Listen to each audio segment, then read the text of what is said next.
Life lesson story, The Baker's Dawn Promise, a story about hope, routine, and quiet acts of love. In a small town where mornings were slow and gentle, there stood a bakery named Aurora Bread. It wasn't fancy.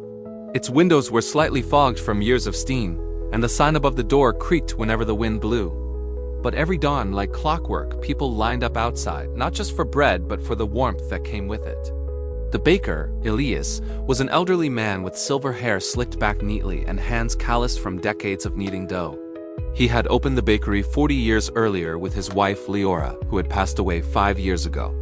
Since then, Elias worked alone, rising before the first hint of sunrise to fulfill a promise he made long ago. "I will greet every dawn with the bread of hope," he had whispered to Leora on her hospital bed. And he never missed a day. One chilly morning, Elias noticed a girl sitting alone near the bakery door. She was wrapped in a thin sweater, her knees pulled close to her chest, her eyes swollen as though she had been crying through the night. She looked up at Elias with startled eyes when he gently tapped her shoulder. "Cold morning," he said softly. "Come inside, sit by the ovens, warm yourself." She hesitated. I don't have money." "Warmth," Elias replied, "does not cost anything here." She followed him in, sitting on a small wooden stool while the first trays of dough rose beside her.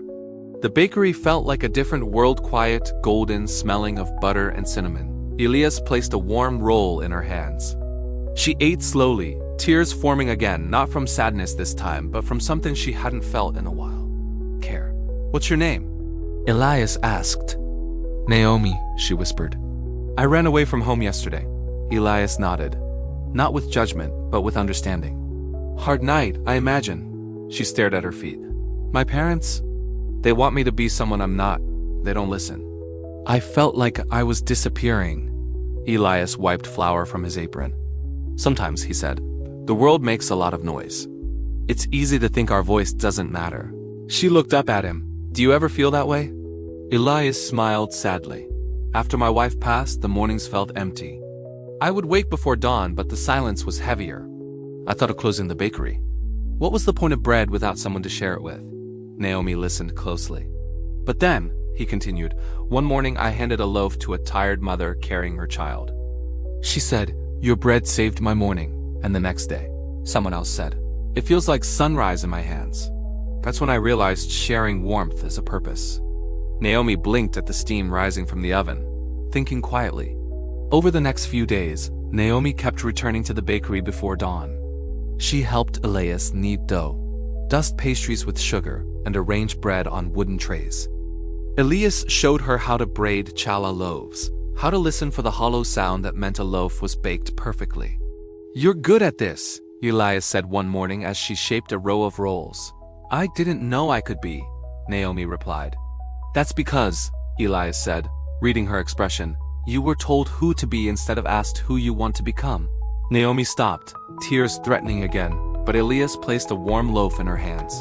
"Dawn is forgiving," he said. "Every day starts fresh, without yesterday's expectations."